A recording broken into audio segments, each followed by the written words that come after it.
सहना भवतु सहनौ भुनक्तु सह वीर्यं करवावहै तेजस्विनावधीतमस्तु मा विद्विषावहै।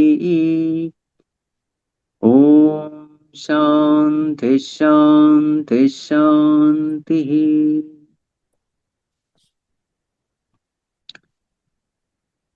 Humble prostrations to one and all present here. The topic of today's discussion is the greatest achievement in one's life. So Bhagavatam says, Srimad Bhagavatam says, Janmalabhav param pumsam ante Narayana Smritihi. This is the greatest achievement of anyone in this human life. What is that? Ante Narayana Smritihi. At that last moment, at the time of death, is it possible to have this? What is that? Narayana Smriti. Can we remember God? Can we leave the body remembering God? Then according to Srimad Bhagavatam, that is the greatest achievement in life.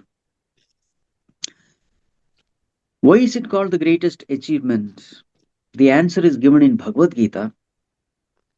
Bhagavan says, Antakale cha mameva smaran muktva kalevaram yaf prayati samadbhavam yati nasti atra samshayah. At that last moment, a person who thinks of me and leaves the body, mad bhavam yati, such a person attains to me, becomes one with me. Na atra samshayah, there is absolutely no doubt regarding this. So since attaining God is the highest goal, the greatest achievement, so therefore, this is the challenge which we all of us have. At the time of death, can we remember God? Many times we think that it is very easy. What is so great? At the time we remember God. Even Ajamila could do it. Ajamila is the example which we quote. At the time of death, he just said Narayana. And that too, he did not remember God. He remembered his son. His son was Narayana. So now, Bhagavan himself in Bhagavad Gita says that it is very, very difficult at the time of death to remember God. In Mukunda Mala, there is a verse. Prana prayana samaye kafavata pittehi kantavarodhana vidhau smaranam kutaste. Prana prayana samaye, at the time when that prana is leaving the body, life breath, life force is leaving the body. Kapha vata pittehi, through kapha, vata and pitta. Kapha means phlegm, vata means wind, pitta means bile.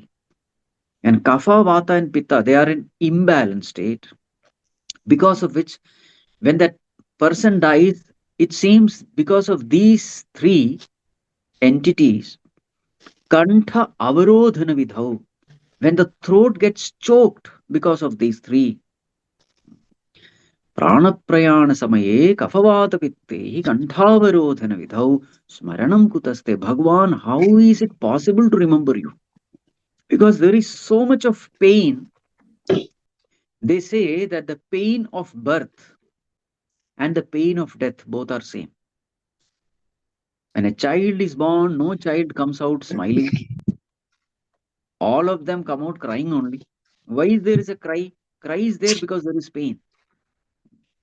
So the pain of birth and the pain of death, they are same.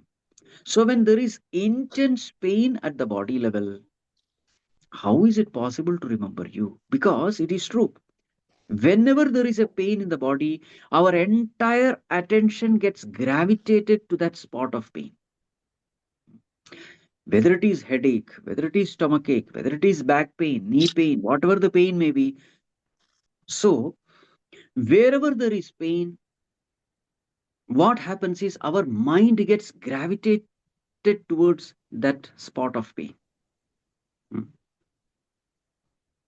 It can be even pain of hunger also. Pain of hunger, pain of thirst. The moment that pain comes, mind forgets everything. That is how the mind is designed. The mind is designed to give maximum attention to the spot of pain. Hmm. If there is a physical pain, mind becomes completely possessed by the thought of that particular part of the body. That is how the mind is designed. Because the mind is designed to secure the body, give security to the body. So, therefore, the mind gets filled with only that kind of thoughts. It is not only about the physical pain, it is also about this disturbances of the mind also. When there is intense sorrow in the heart, our entire attention goes towards the heart. So whether it is a pain at the body level or the pain at the mind level, our entire attention goes to that place where there is pain. So therefore, at the time of death, when there is intense pain, at the time of death, it is almost impossible to remember God. Now the question is, at the time of death, which thought comes into the mind? So it is said again in Bhagavad Gita, chapter 8 is a chapter where this topic is dealt in detail. Yam yam vapi smaran bhavam tyajatyante kalevaram tam tamaivaiti kaunteya sada tad bhava bhavitah. At the time of death, why remembering God is difficult? In fact, what is that thought which comes at the time of death effortlessly? So here Bhagavan says, Yam yam vapi smaran bhavam tyajatyante kalevaram. At the time of death, with whatever thought a person leaves the body, that particular thought will determine his future journey. Hmm. That last thought determines. Now Bhagavan says, this last thought is not something which can be chosen at will. Then what decides that last thought? Sada tad bhava bhavitah. Throughout our life, whatever we have been thinking, tad bhava bhavitah. Beautiful term is used here. Bhavitah means to become. Bhava bhavitah means what? Becoming the thought. Bhava means thought. So tad bhava bhavitah means becoming that. So whatever thought we have been entertaining throughout our life, day in and day out, all those thoughts, they carry a momentum. With repeated thinking, a particular thought carries intense momentum. There is something called momentum of thought. And the intensity of momentum depends upon how frequently we entertain that thought. So, consciously or unconsciously, whatever thoughts we have been entertaining throughout our life, those kinds of thoughts, they possess the mind, and those kinds of thoughts effortlessly bubble up at the time of death. So, actually, there is no choice for us. So, to say that in the last moment I will remember God, let me live a sensuous life, indisciplined life, a life of likes and dislikes. Let me do whatever I want throughout my life. And in the final moment, I can just exit the body chanting Narayana or Krishna. It is just not possible. Because the last thought is not in our control at all. So, what has to be done? So, therefore, Bhagavan says, lovingly guides us. Arjuna, tasmat sarveshu kaleshu mam anusmara yudhya mayyarpita manobuddhi mam eva eshyasi asamshayah. Therefore, tasmat, because this is the law, that the last thought will decide our future.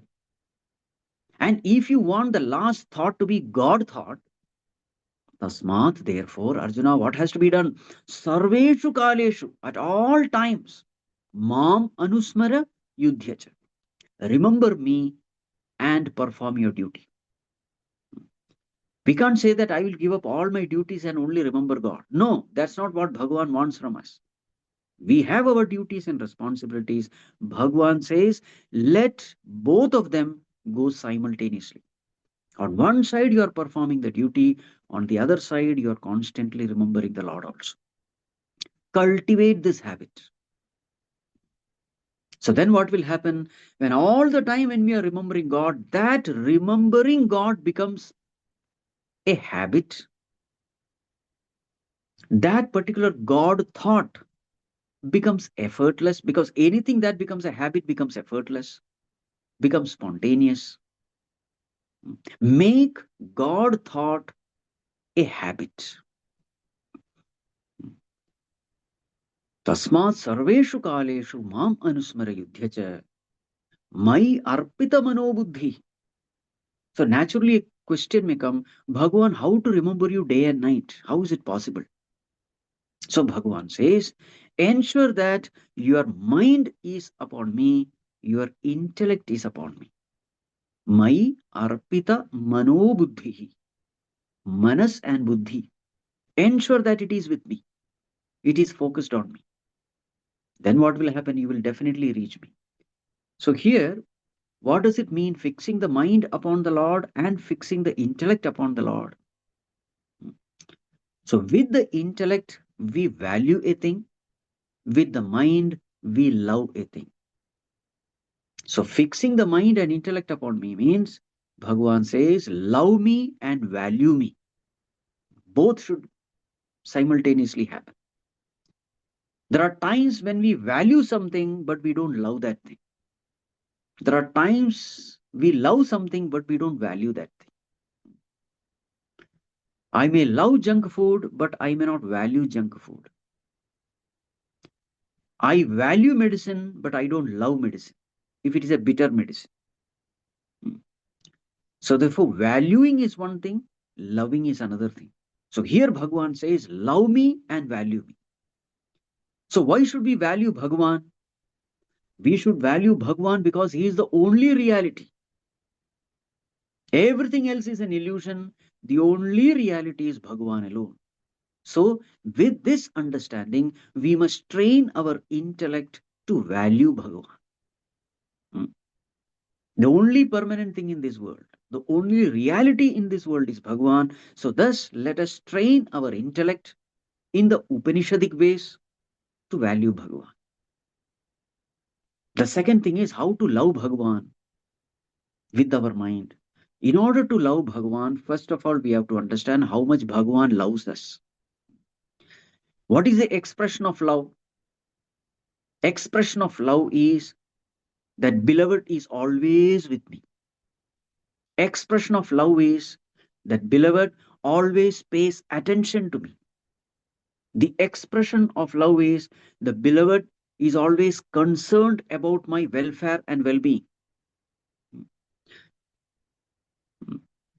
The expression of love is that beloved always guides me, strengthens me, inspires me. And all these things happens with Bhagavan also. He is ever with us, ever guiding us, ever loving us. We may ignore his presence, but we cannot silence his guidance, his love, his presence. We may ignore him, that is our choice, but we cannot silence him. Lovingly, every moment he is guiding us. So, how should we express our love towards him? By paying attention to him, never ignoring him. This is what we must do. So, the mind and intellect should be fixed upon him. When we love Bhagwan And when we value Bhagwan, what happens is, even when we are performing all our duties in this world, at the back of the mind, always this God remembrance is there. Just like when we are handling ornaments, always at the back of the mind, we very well know that we are handling gold. When we are handling clay pots, at the back of the mind, it is very clear that we are handling clay alone. So superficially we are doing one thing, but at the back of the mind there is an understanding which is always there. So that is the meaning Mam Anusmara Yudhyacha. Once we train the mind and intellect in valuing Bhagwan, in remembering Bhagwan, in loving Bhagwan, then at the time of death it is very easy to withdraw the mind from the painful body and fix that mind upon the blissful Lord.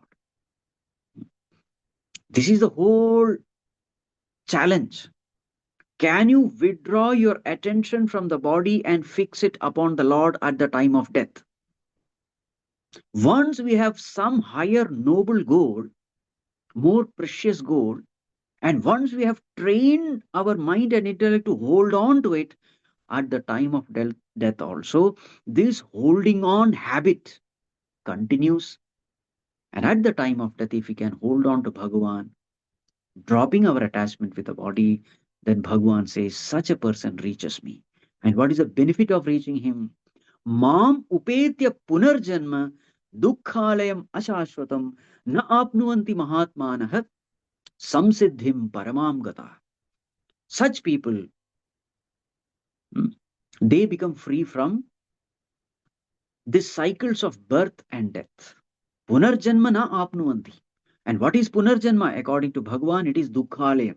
Coming to this world is nothing but sorrow.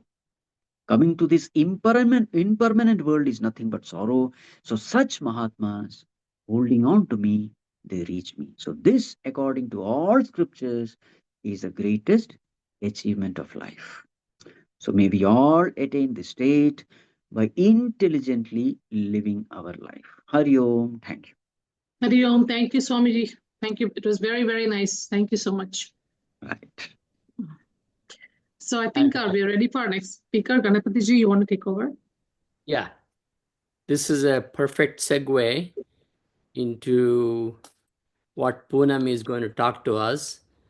Make sure that we have a good health so that we can remember the Lord all the time. So we have Poonam. Thank you, Poonam, for accepting to present this information for us. Poonam Merai is an internal medicine and geriatrics physician in Chicago, and she did her medical school at the University of Illinois Chicago and her residency and fellowship at University of Chicago. She works in private practice and is a clinical assistant professor at Northwestern Feinberg School of Medicine. More importantly, she was a Bal Vihar student at Badri from age 5 and attributes her success and growth to the many wonderful Bal Vihar and Chik teachers and Swamijis. She lives in Wilmette with her husband and 2 daughters. And by the way, one of my daughter, who is an internal medicine doctor, she says Poonam is her role model. So with that, Poonam, I will let you take over. Hari Om, everyone. Thank you for that very warm welcome. Today's topic, is talking about reframing aging. As Uncle mentioned, I'm an internal medicine doctor, but also a geriatrician. And really, to be a geriatrician, as maybe some of the other physicians on this, Zoom call can attest to, it comes from a place of passion. I'm very passionate about caring for older adults. And I think a lot of that had to do with, having older adults in our lives, whether it was our grandparents or aunts or uncles. And so, in seeing how they were treated in their life, and through all of my studies and my time with my patients, I found that, there are some secrets to aging. And a lot of the success in aging comes with viewing aging differently. And so I want to briefly just talk about what is geriatrics. So, geriatrics is a field of medicine which is really about, specializing in older adults. But it also involves really advocating for patients, not only in the medical field, but even in the social field, in society, in politics, and really kind of, helping younger folks, but also older folks realize the value of what the elders can offer to our society. And the idea behind geriatrics is that we look at all different parts of a person when they come to us. We're looking at, their past experience. We're looking at what they have to offer now, their, everything. We look at the whole person, and really acknowledge that there are factors beyond, medicine when it comes to, affecting a person's health.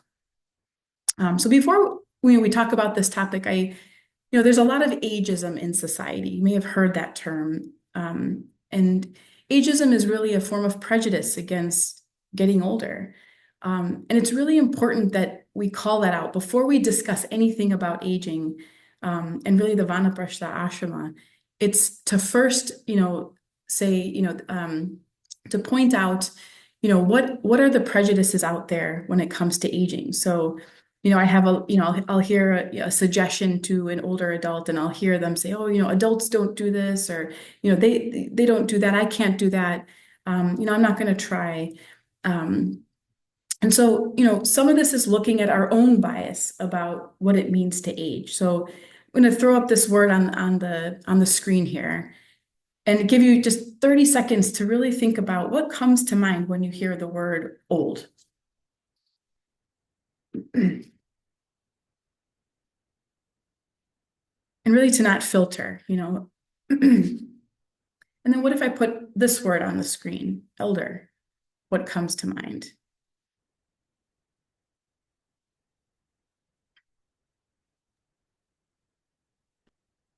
So, when I've done this exercise with some of my younger patients, but even some of my, younger people and also some of my patients, the bias becomes very clear. We find that old is a very loaded term. We think about things like decrepit and obsolete and decaying, problems, breaking down.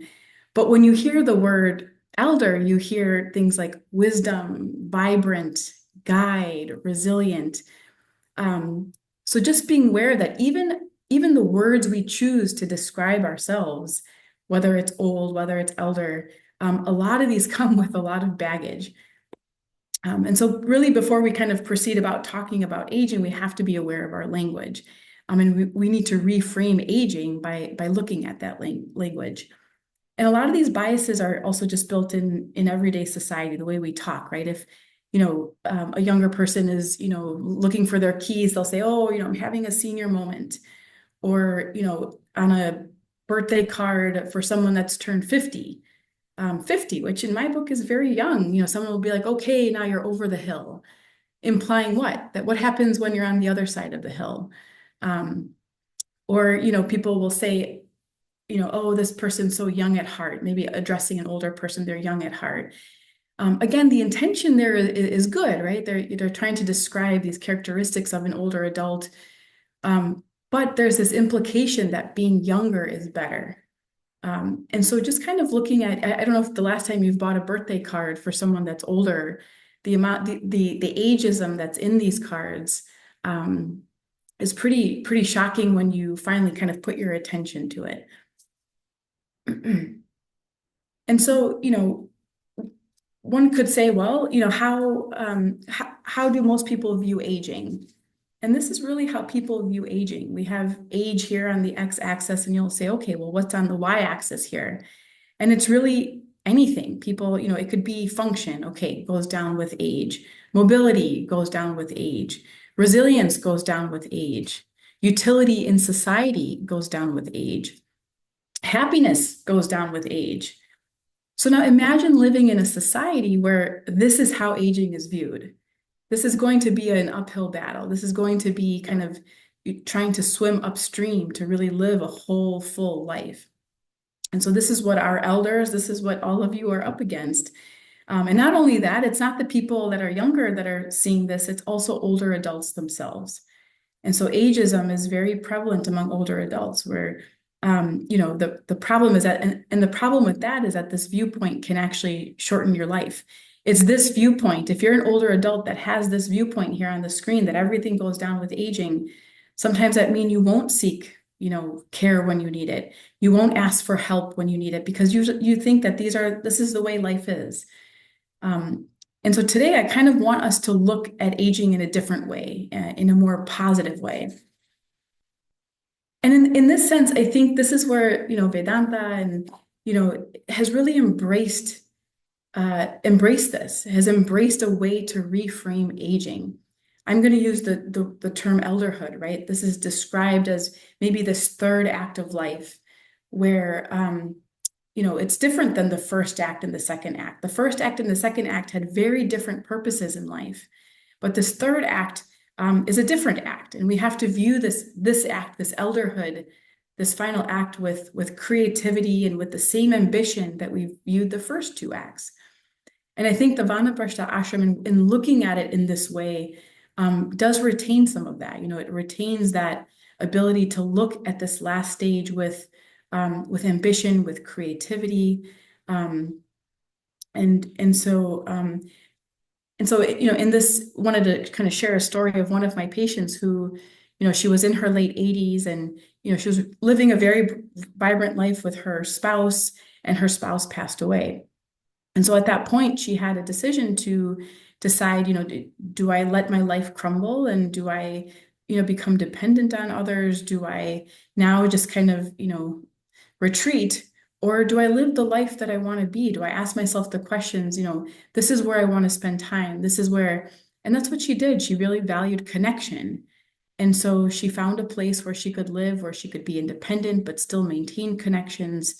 And what I praised her most for, and what I find most, honorable here, is the fact that she didn't give up. In her own way, she found creativity to say, hey, my life still has meaning. It's going to be different meaning than the first two acts, but it's still going to have meaning.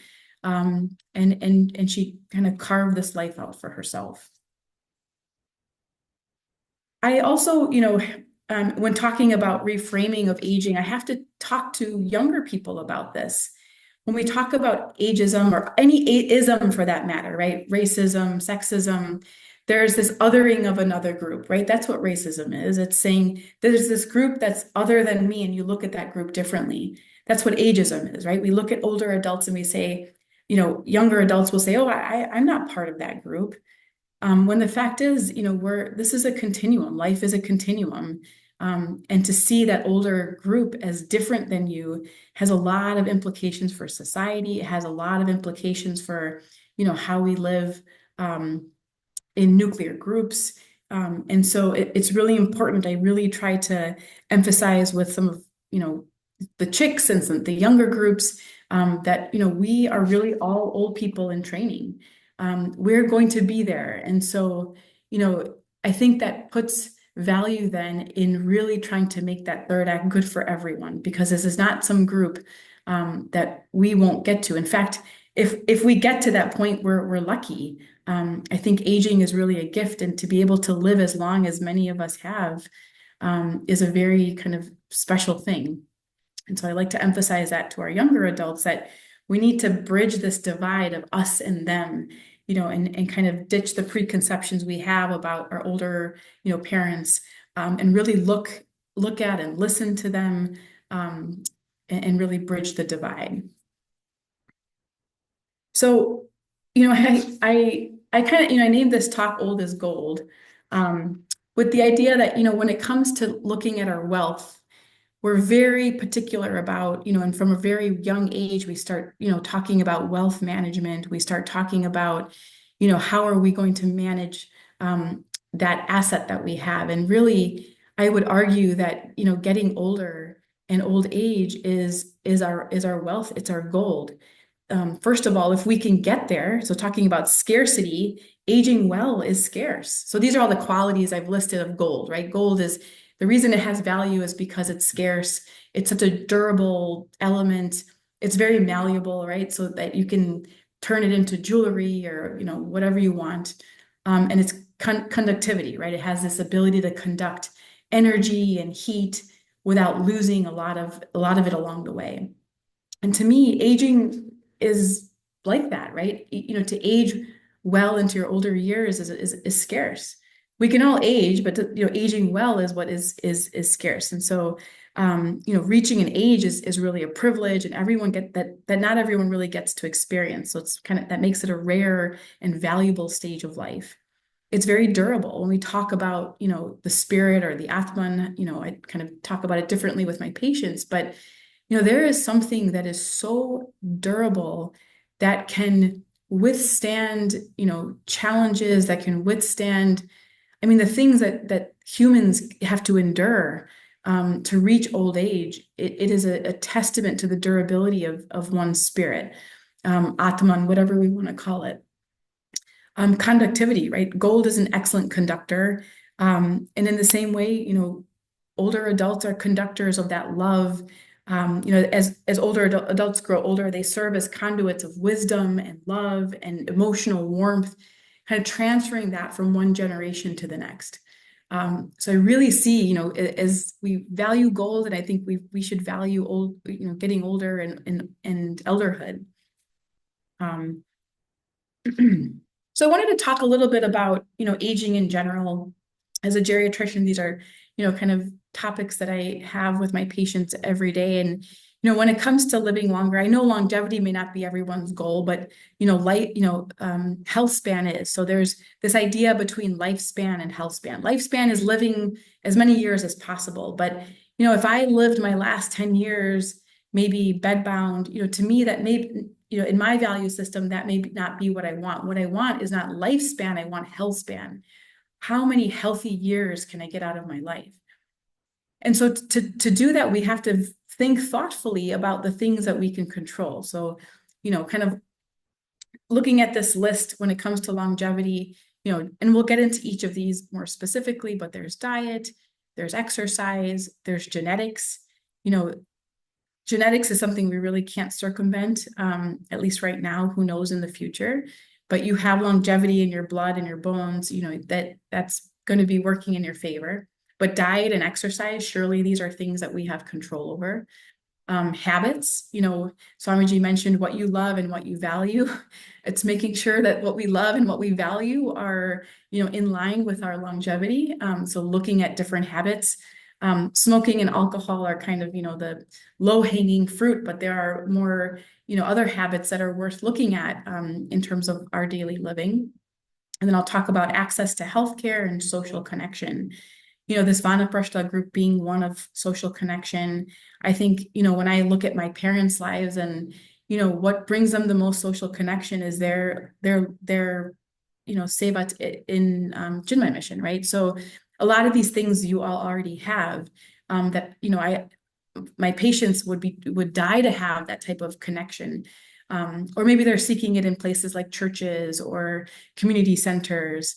But the beauty of having mission is surely what we're learning, the Vedanta, but is absolutely also the community that is there. And then when talking about, longevity, there's this idea of resilience and anti-fragility. Yes, resilience is good, right? Resilience, is resisting shocks and staying the same when there's a lot of, insults coming your way. But anti-fragility is when you get stronger when you're harmed. So in other words, I love to kind of show the idea of this palm tree here, right? The palm tree is strong, not because it's, resilient, but it's actually getting, it has to bend when there's hurricane force winds coming at it. It's only when it bends that it actually doesn't break. And so how do we build our lives and the structure such that we are becoming stronger with each challenge that comes? Yes, we're resilient. We're making it through challenge by challenge, but not only is that challenge we're getting through and suffering through, but we're actually getting stronger because of it. And so, it's always nice to look at where in the world are people successfully aging? Now, success is in quotes here because everyone has a different view on what it means to successfully age, but we're going to talk about surely just the number of years. And so, there are places in the world where they call them blue zones. And these are places in the world where people are living. There are the most number of centenarians in those places, the most number of people where they're living beyond 100 years. And it's always interesting to look, what are the qualities specific to those communities in terms of, why they're living longer. Now, just because there are those things here, it doesn't, we say correlation doesn't always mean causation, but surely if there are habits that are trending among those people that are living above 100, perhaps those are qualities that are worth looking at. So Loma Linda is a place in the United States in California where there are a lot of Seventh-day Adventists. And as Seventh-day Adventists, they don't eat meat. They're actually vegetarian. They don't drink alcohol. And so what they found is that kind of amongst them, specific to their group, they have a very healthy social circle. So their church, the Seventh-day Adventist church, provides this community. And they found that they actually have increased nut consumption in that group. Then we've learned about, a place in Japan, Okinawa, Japan, which despite very turbulent history, has a lot of centenarians there. And amongst their centenarians, these are people that don't have a lot of time urgency. In our society, we really value efficiency and rushing. I got to go here and then I got to go there. They're very laid back people. There's turmeric tends to be a very strong component of there. Amongst these communities that, again, no alcohol, faith is a big part. There's high soy consumption. Italy is another place, particularly this island in the Mediterranean called Sardinia, where they tend to eat these particular legumes or fava beans. There they do drink wine, although again, in other communities, their alcohol is not involved. And then just amongst all these communities, there's family is a big component, right? We stand as one family, right? Whether that's actual family or community that's, coming in as family. There's no smoking, plant-based diet. There's a constant moderate physical activity. These are not people that are sedentary. They're not sitting around. They're constantly moving. They're engaged in things, whether that's, community events or, get-togethers, women's groups. And again, legumes is a very big part. Beans and that type of thing is a very big part of their diet. And then in a few of these communities, women play a big part in this, empowering their women. When you empower women, you empower families, which then empowers everyone to work towards health. Sunshine and just being outside, gardening is a big part of these communities. And so kind of looking at all these qualities, obviously there are certain ones that we can, that are very easy to kind of engage in. And then there are others where it takes a little bit of effort to do. There was a big study that was done in Harvard that followed 268 Harvard sophomores back in the 1930s and actually follow them throughout their life. They went on to be either kind of, have successful jobs, to living in inner city places. And what they found was that close relationships, more than money, more than fame, were actually what was actually important to keeping them happy throughout their lives. And so these people try to protect, these ties actually protected them from life's discontents, helped to actually delay mental and physical decline, and were better predictors of long and happy lives than even their IQ or their genetics. So, close relationships, and that can be, again, defined in any which way. It could be friends, it could be family. I would argue, close relationship with God. All of these things, give people purpose and help buffer through a lot of the challenges in life. So I briefly want to talk about, and these are probably things that you all are more familiar with, the most common elderly health problems. And the reason I want to bring attention to this as a geriatrician is that, some of these I think are obvious. They're very, you talk with these things with your doctor.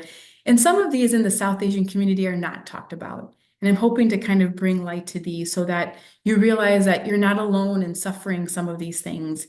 And maybe that, along with these close relationships, when you know that there are other people suffering from, let's say, depression or, cognitive changes, you realize that you're not alone. And then just as Swamiji mentioned, bringing attention to pain.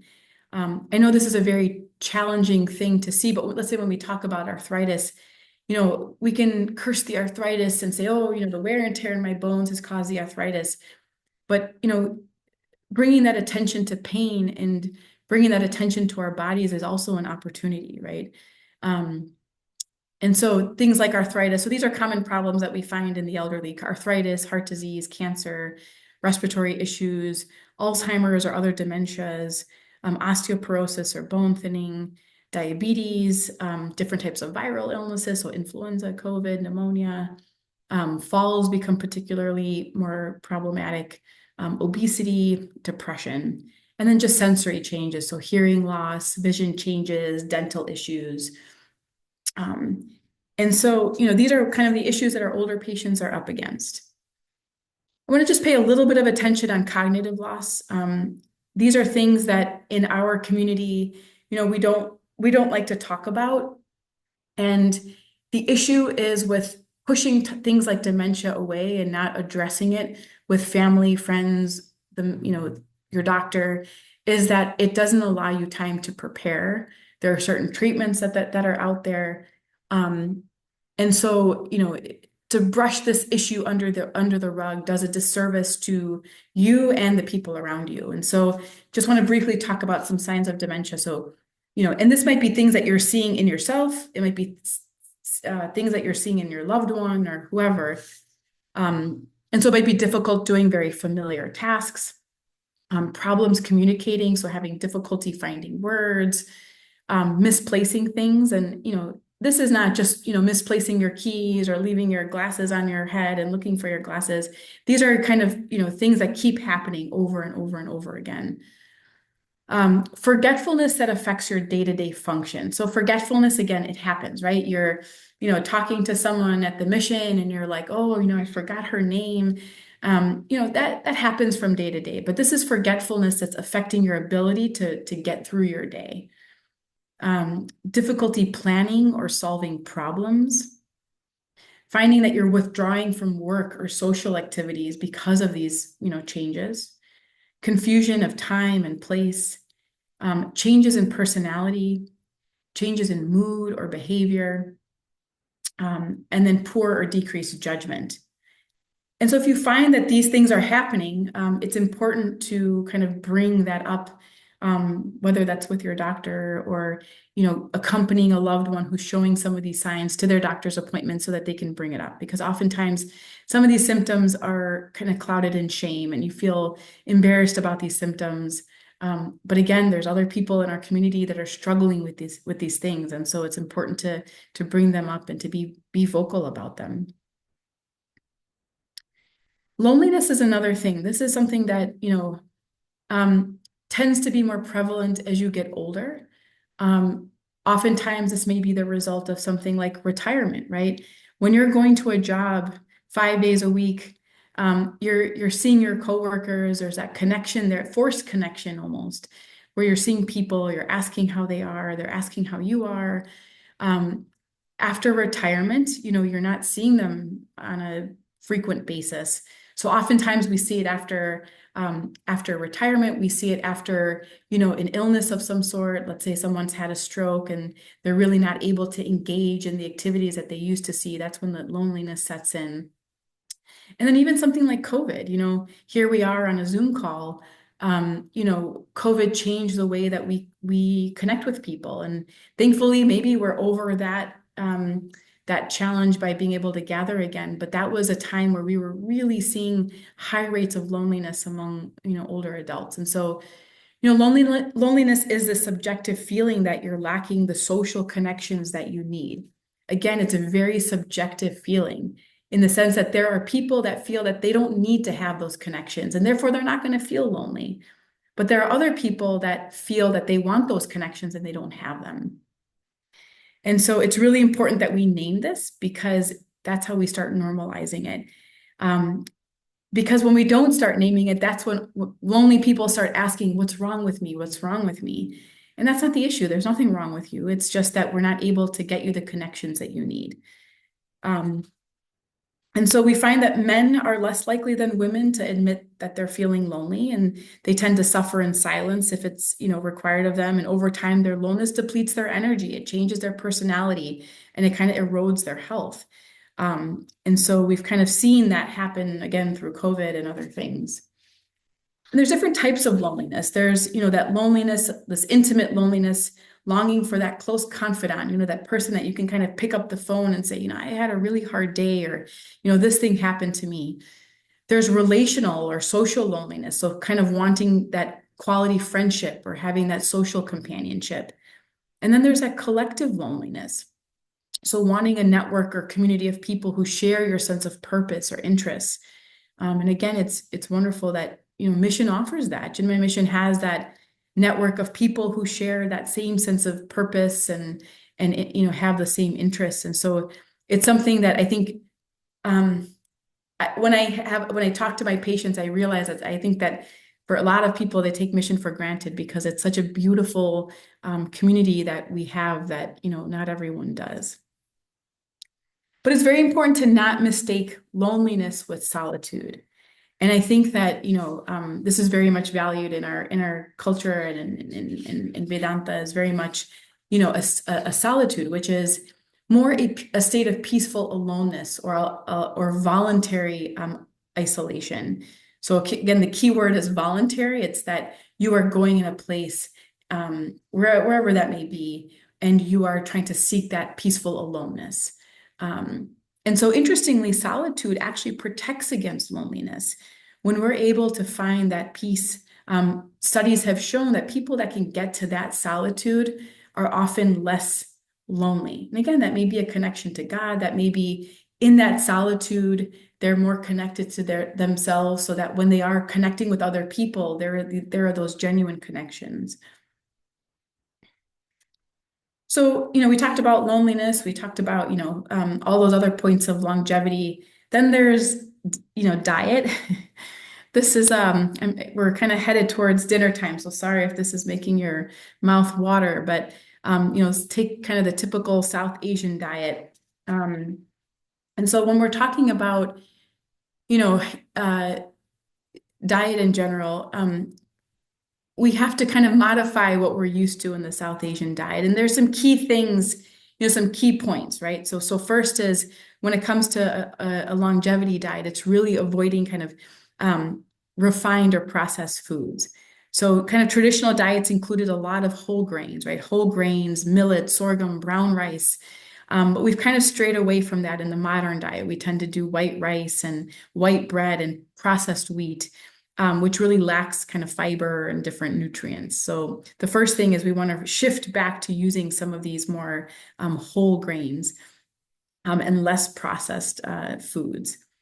Next is a very high dependence on carbohydrates. So we look at a meal like this, and we see that, the white rice has a big portion here on our plate, as does the rotis or the chapatis or the naans. And so we really want to kind of stray away from that dependence on carbohydrates. We know that kind of causes, diabetes and insulin resistance, which is also a risk factor for cardiovascular disease. And so, kind of straying away from the high carb diet. There is an excessive use of oil and fat. So, the traditional use of ghee and oils in moderation has kind of been replaced with this over dependence of refined vegetable oils. And so we really kind of want to avoid some of those refined vegetable oils and really stray away from these, from deep frying, which is a very common cooking method, and really kind of avoiding packaged meal and fast food intake as well. Then there's an increase in sugar consumption. So we tend to add, sugar to the dal, or, so kind of avoiding that increased sugar consumption. The jalebis and the gulab jamuns and all these high things in sugar, not even in moderation, they should really be done less frequently. So kind of watching that. And then there's a sedentary lifestyle. So alongside the diets, our ancestors may have been doing diets similar to this, but they were also moving. They were laborers. They were, they had very active lifestyles, and our lifestyle at this point, is more sedentary, and it's sitting in front of a computer, and it's, driving in a car, and it's not as active as it used to be. There's also an overemphasis on quantity over quality. And so in some cultural settings, large meal portions and overeating are encouraged as signs of hospitality. How many times, I've gone to my parents' house or in-laws, and it's like, ka, and it's like, it's seen as this, love language, but at the same time that, overeating in large meal portions, we need to kind of culturally separate that as signs of love and really focus on quality over quantity. And then there's the kind of the cultural and social pressures, when there's, festivals and, weddings and family events, which we all know as Indians, October, November is a, tough months for us. I think for Americans, it typically tends to be Thanksgiving and, Christmas and New Year's. But for us, it's, Diwali and Navratri, where there's all these stacked festivals where we're eating thalis like this. And so we have to really be mindful of, kind of what we're eating. And then kind of neglecting some of the traditional superfoods. So, we used to use a lot of turmeric and fenugreek and, all these, what we call superfoods. And we've kind of replaced that with more, less healthy, kind of convenience-based alternatives. So kind of going back to those traditional Ayurvedic based foods.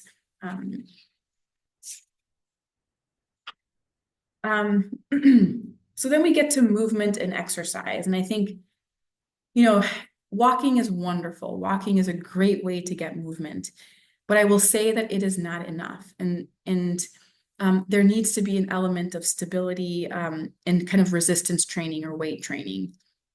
And so part of what I ask my patients is, what do you want to be doing at the age of 90 or 100? If we have the Lord's grace to live that long, what do we want to be doing then? And then we need to work backwards, right? So if I want to be, if I want to be able to climb up the stairs, be able to sit on the floor, cross-legged style, and be able to get up from the floor when I'm 90 years old, then at 60 years old, I need to be able to be going up and down the stairs multiple times. I need to be able to be doing squats.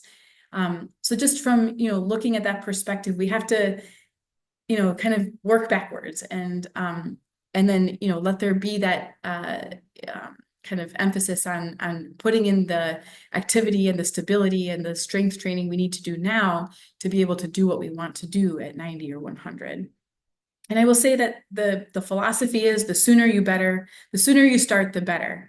I don't care if you're 70 years old, well, then start at 70 years old. If you're at 40, well, then start at 40. Wherever you are at life, it is not too late to start any of this. So this is about carving time to do this type of movement and exercise. And so I'm just going to emphasize again that it's a mix of moderate intensity aerobic activity. So this might be your kind of fast walking, but I'm going to say that there needs to also be emphasis on strength training, however you want to do that. And so it's not unusual now that I have patients that are in their 70s that maybe want a little bit of guidance. And so they'll hire a trainer, or you might have kids that are in this space that are, say, hey, you talk to your kids and say, hey, I have a couple, 5-pound weights. What should I do with them? Just start very basic and add that type of weight training. Yoga is another way to add strength training. Yoga is a fantastic way to use your own body weight to do strength training. But make sure you're doing both. So I love to use this story of Kiranbai. So Kiranbai is a woman who lives in India, who's 80 years old, who was plagued with back troubles.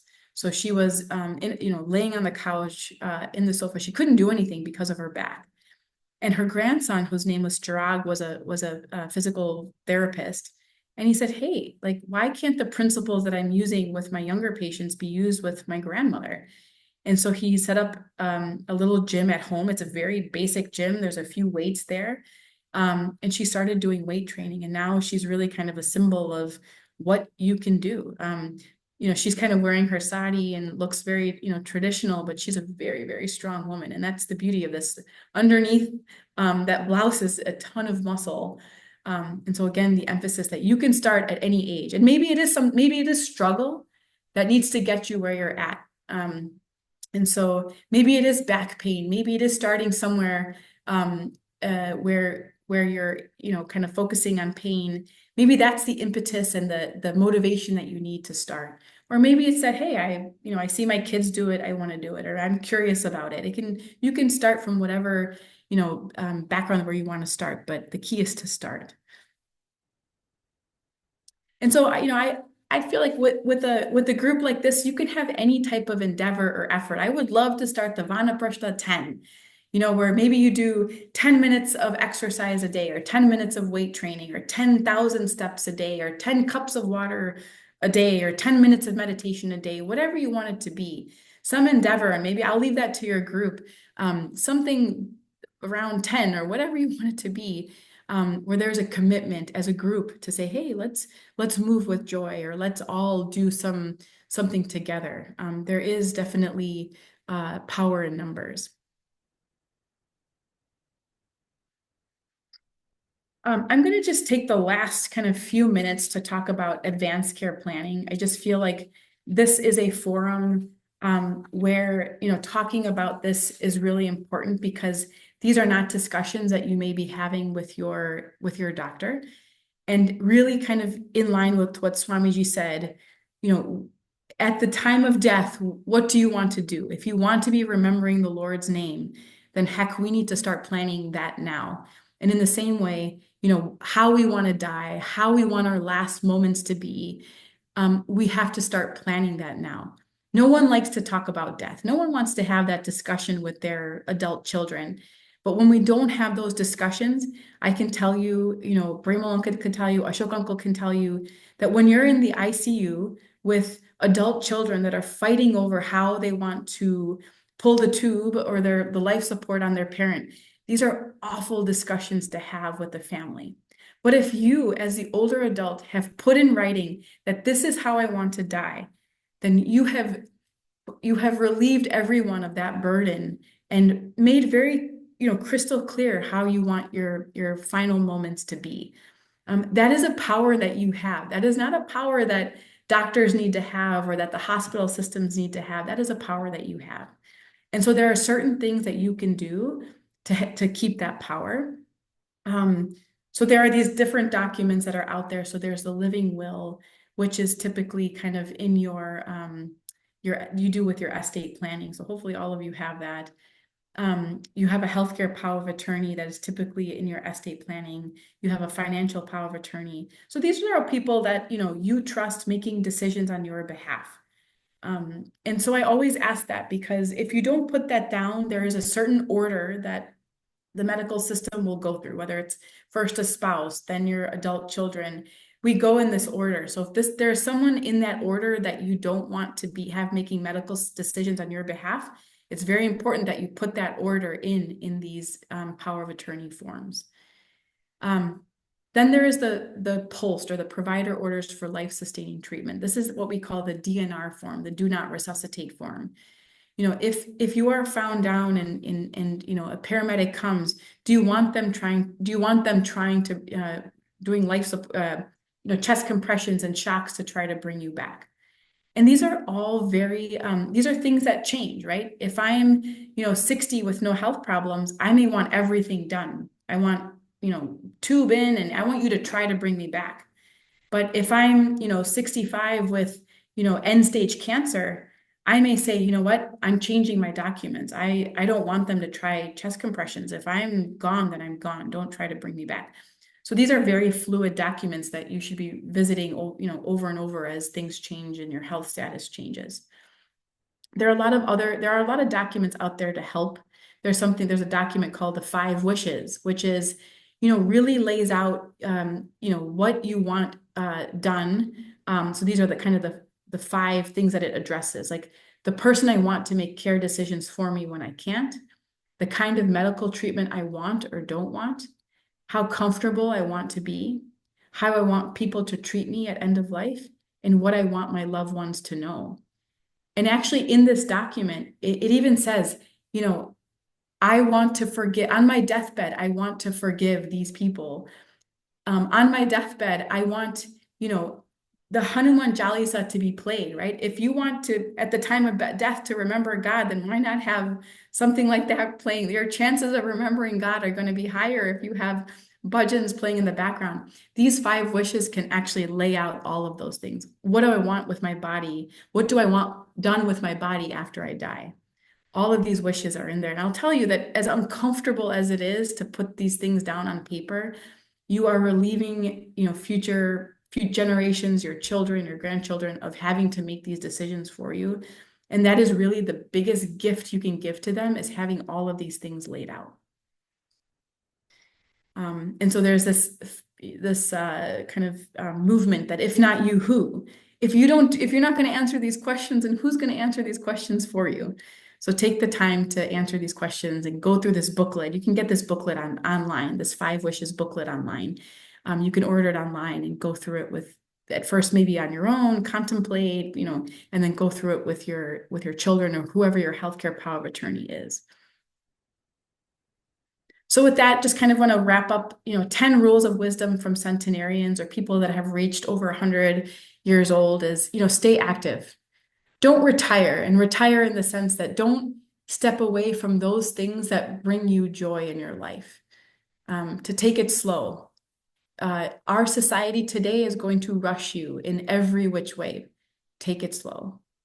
Don't fill your stomach. There's this concept in the Japanese culture of hara hachibu, 80%. Fill your stomach to 80%. There's no need to overeat, overindulge.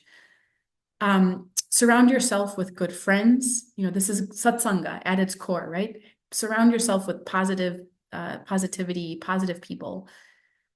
Get in shape, move, commit to the Vanaprastha 10, whatever that's going to be. Commit to, doing that aerobic activity and the strength training. Smile. How many times have you been in a grocery line where everyone's on their phone and everyone has a frown on their face? Smiling is a natural way to release those endorphins and to release those neurotransmitters that bring joy. Reconnect with nature. I think that's an obvious one. To get into to forest bathe, right? You are the Vanaprastha. I believe that Vanaprastha has forest in it. Could reconnect with nature, literally. The Japanese have that idea of forest bathing. Be in the forest, listen to the birds and nature. Give thanks, right? Thanksgiving is right around the corner, but may every moment be a chance for us to think that we're alive, that we have whatever health we may have, good health, bad health, whatever it may be. It's all opportunity to live in the moment. Our devices, these are our time travel machines. This is what's allowing you to live in the future and in the past. It's not allowing us to live in the present. I can tell you that my parents YouTube more than I do. And so really try to come back to the moment, and then follow your passion, right? The Japanese call it ikigai. What is our dharma? What is our passion? What is our reason for getting up in the morning? And there's hope. I think no matter what age you are, there is hope. It doesn't matter that we're not having this conversation when you're 40. There's hope to create a plan, craft the life that you want. It doesn't matter what age you are. But this takes intention. This doesn't just happen. At this point, a lot of us are living on habits at this age. We have to kind of put the habits aside and really live with intention. Be creative. This is your Vanaprastha satsanga, right? What are your friends doing? What are they doing that you may want to adapt, right? It's not copying, it's inspiration. And then ask for help. I think, in our culture, sometimes we don't ask for help. Ask your partner for help. Ask your children for help. Ask your community for help, and know that you are not alone. Om Sarve Bhavantu Sukhinah Sarve Santu Niramayaha Sarve Bhadrani Pashyantu Ma Kaschid Dukkha Bhag Bhavet. Om Shanti Shanti Shanti Harihi Om Shri Gurubhyo Namaha Harihi Om. Thank you all for joining us. December, we're not going to be having a meeting because it's the holidays and we're not sure how many people will join. So we'll restart again in January. But there is Atlanta, they have a Vanaprastha meeting in December. So I will share that link in case anybody wants to join that also. Okay. So all of you have a great holiday season, and we'll see you in the new year. And thank you so much for attending today. Hari Om.